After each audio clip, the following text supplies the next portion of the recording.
ষড়যন্ত্রকারী দাঁড়াইছে।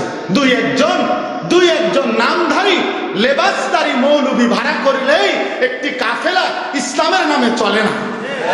এজন্য একজন ওসামা আর একজন মুআজ, এই সমস্ত দুই একজন ভ্যাটধারী ছদ্মবেশী মৌলবী ভাড়া করলে এত লক্ষ উলামায়ে কেরামের এই মেহনত বৃথা হইতে পারে না। এটা মনে রাখতে হবে। সোহরাওয়ার্দী উদ্যানে লক্ষ লক্ষ আলেম ওলামা, সাধারণ ইমানদার মুসলমান, বাংলাদেশের সমস্ত শীর্ষ বুজুর্গ ওলামারা একসাথ করে বলে না, তাইলে এই জন্য আমরা অনুরোধ করছি সবার কাছে, ওলামায়ে কেরাম থেকে বিচ্ছিন্ন হয়েন না।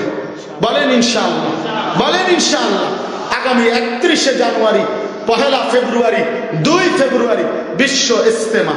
বলেন আলহামদুলিল্লাহ। কত তারিখ বলেন? 31শে জানুয়ারি। বলেন কত তারিখ? সবাই বলেন কত তারিখ? আবার বলেন 31শে জানুয়ারি বিশ্ব ইজতেমা। বিশ্ব ইজতেমার আগেও একটাই হইতো, এখনো একটাই। ইজতেমা একবারই হয়, জামাত 1টা বাজেই হয়, পরেরটা না ফাইলে বারিন্দাত কেউ পড়তে পারে। 1:30-এ জোহরের জামাত, এরপরে যদি কেউ না পায় তাইলে পরে কেউ যদি বারিন্দাত বা উঠানে অন্য কোথাও জামাত করে সেটা ভিন্ন কথা। এই জন্য ইজতেমা তো 31শে জানুয়ারি, পরে যদি কেউ জায়গা না পায় তো অন্য কোথাও যদি কিছু জড়ো হয় তো সেটা ভিন্ন কথা। ওরা জামাত পাইছে না দেখে, এই জন্য বিশ্ব ইজতেমা 31শে জানুয়ারি। আল্লাহ তাআলা আমাদের প্রত্যেককে অংশগ্রহণ করার তৌফিক দান করেন।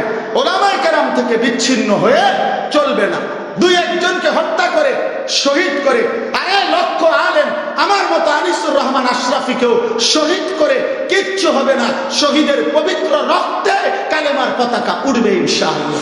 এজন্য এই ভণ্ড সাপ এবং তার অনুসারীরা টিকবে না। এটা দিল্লি না, এটা বাংলাদেশ। এটা বাংলাদেশ। এজন্য দিল্লি না ঢাকা, দিল্লি না ঢাকা, দিল্লি না ঢাকা, ঢাকা ঢাকা। অতএব এটা বাংলাদেশ, এটা বাংলাদেশ। দেশ আমার ছোট হইতে পারে, কিন্তু আমাদের মানচিত্রের যেই লাল, এটা আমাদের রং না, এটা আমাদের শহীদের খুন, এটা আমাদের তাজা রক্ত। অতএব বাংলাদেশের মুসলমান রক্ত দিতে জানে, আরো দেবে প্রয়োজনে। কিন্তু কোন ভণ্ড ইসকন লীগও টিকবে না, সাদ লীগও টিকবে না ইনশাআল্লাহ।